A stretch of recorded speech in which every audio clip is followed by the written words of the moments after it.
Good morning, everyone, on this beautiful Saturday morning. It's going to be a two-pot day, I think. My goodness. We got a notice from YouTube. Watchtower is trying to get our video down that we did about the annual meeting. Now, let me remind everybody that we only had two very small clips. And our video wasn't that long, and I mean, we didn't do a lot of rebuttal and all of that. We were only talking about, the one announcement. But it's interesting, and I'm going to read all of this because there's some between Watchtower and YouTube. And I want to thank YouTube for sticking up for us on the fair use notice. And this is why I always say, if you're going to use any clips or letters or anything, use the fair use notice at the beginning of your video, because that will save your backside a lot of times. All right, YouTube copyright. Copyright takedown requests received for your YouTube video. We received the copyright infringement notification below regarding your video. We believe your content is protected by fair use. You hear that, Watchtower? We can use little tiny clips. Fair dealing or a similar exception to copyright protection. We are writing to let you know, now this is in bold print, we do not plan to remove your video at this time. You have control over the availability of videos on your channel, including the ability to delete them if you choose. At this time, we probably won't. And then they have a link to our video. Please be advised, it is possible the copyright owner will approach you directly to request removal or take other action. Otherwise, basically they could send their gang of lawyers after us. Yeah, we'll try to prove that it doesn't fall under the fair use notice, especially since it's just two tiny little clips. This email is not intended as legal advice. If you are interested in more information regarding your options in this matter, you may wish to consult a qualified attorney. Please note the complainant's physical address and phone number have been redacted from the copyright infringement notification below. But they do have, like you can see, the jw.org. Now this is interesting because this is from their lawyer. Dear Sir, Madam, I represent Watchtower Bible Tract Society of Pennsylvania, Watchtower. It has come to our attention that you are reproducing and distributing Watchtower's intellectual property illegally and without authorization. Below is the information needed for you to identify the unauthorized display of Watchtower's intellectual property. The 2023 annual meeting videos. Link to lawful display of materials on Watchtower's site not publicly available. We hereby request that you take all steps necessary to immediately remove the infringing materials from your website. Advise us in writing within 10 days of the date of this letter whether or not you will take the requested action. I have a good faith belief that use of the materials in the manner complained of is not authorized by the copyright owner, its agent, or the law. I hereby state under penalty of perjury that this information is accurate and that I am authorized to act on behalf of the owner of the infringed materials. Sincerely, Polidoro, Associate General Counsel. You can see Intellectual Property Owner, Watchtower Bible Tract Society of Pennsylvania. Polidoro, Associate General Counsel, and his email. And then YouTube wrote them. This was the original one where they're saying, how to file a complaint. And it's interesting because YouTube wrote back to him and it says, hello, we are concerned that your copyright notification may not be valid for some or all of the videos identified in your notification. Hear that, Watchtower? You're not the bully of YouTube. And once again, thank you, YouTube, for sticking up for us. Please keep in mind that in many countries, it is legal to use copyrighted works in specific ways without the owner's authorization. Yeah, you'd think Watchtower's legal department would know all of this. Maybe better do some research, Watchtower, on copyright and fair use notices. particularly for transformative purposes such as news reporting, parody, commentary, or review. We use all four.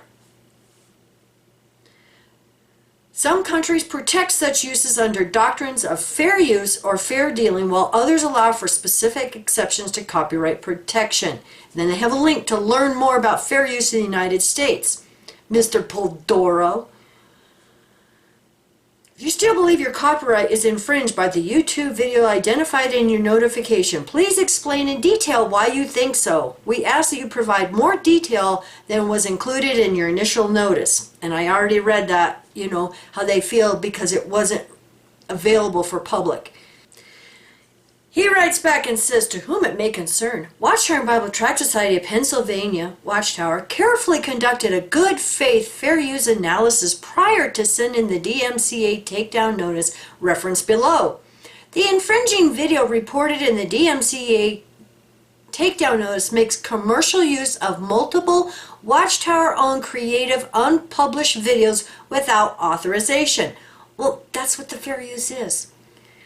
We hereby request that you take all steps necessary to immediately remove the infringing materials from your website.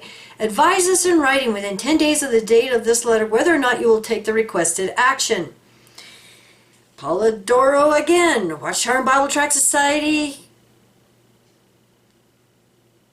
Pennsylvania. Yeah, and then they write back again that we remain concerned that your copyright removal request isn't valid for some or all videos identified in your notice. As a result, the content will remain live on YouTube. To learn more about copyright, go to YouTube's Copyright Center. To appeal, please respond to this email with the following info: your full legal name, name of the person, company, or organization, your country of residence, details to support your copyright removal request. State that the info in your appeal is true and complete. Now, end of copy of notice. Now, I want to mention that they say that this wasn't readily available to the public. Basically, this was their private intellectual property. Okay, this is where we got the annual meeting video. It was on YouTube. It is all over the internet. We got it from another YouTube channel. I don't know if they are a PMO. I don't know how they got it, but we did not get the live stream off of Watchtower's website. We got it off of YouTube. It is all over. It is public at this point. And we know Watchtower will put the annual meeting on their website sometime in the next couple of months. So it will be public. But why are they trying so hard to get even these little tiny clips? Now, I don't know if you guys noticed in the beginning clip on our video, that woman that she talks about the first time she went to the Kingdom Hall, and she had seen the chart on the wall of the time, the quota, and she says, they want to know what we're saying, what we're doing. So does Watchtower have issues about that? Because it makes you sound like a cult. So, at this point, we're not taking the video down because it falls under fair use. Watchtower, bring it to this county. You're going to have to come to this county and file your lawsuit and try to prove that we got it off your website, which we did not. We got it off of YouTube because it's public. There's links all over the place now for the annual meeting. You have too many PMOs that are leaking this stuff. So instead of worrying about little YouTube channels like ours, why don't you focus on bigger problems, like maybe your pervo elders that are going after kids? Why don't you focus on your systemic problem of CSA? Oh, but you don't care about that. You care more about coming after all of us trying to get our channels shut down. You know what you can do with your copyright notice. And it's just so disgusting how they violate all of our human rights and our rights to our family. And then they want to come after us for showing little tiny clips from their annual meeting. Talk about straining out the gnat and gulping down the camel. Something else I want to rant about too. There have been some abuse survivors and ex-JWs talking about what has happened to them since they left. And I know, like, Selena has mentioned gang stalking, and some people have called her liars about that. And I just want to say, she's not the only one. Several people have been in contact with me from all over the world. They are victims of gang stalking from Jehovah's Witnesses and elders.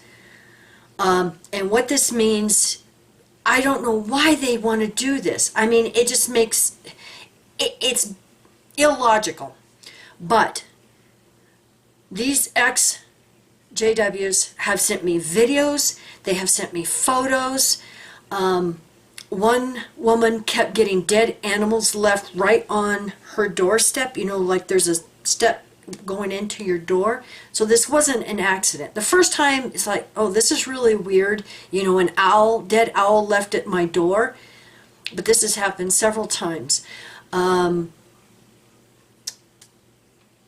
They go in the houses. There's one that I'm in contact with. They come in her house. And of course, they don't destroy anything or steal anything, because then the police would get involved. But what they do is they do stuff to show that they were inside her house. They were in her attic, in her garage. Cameras. People have found cameras in their house of them spying on them. I have been sent photos and video of elders sitting in their car, like parked across the street, or a couple doors down, or in the neighbor's driveway, or something like that. JW's walking in their backyard, looking, in sheds and stuff. So to say that Selena is lying about this, no. I've gotten too many reports from all over the world, and it isn't just here in the United States. It's all over. And it's just sad. It just shows the mental illness within the organization. So anyway, thanks for listening to my rant, and you all have a wonderful weekend. Bye.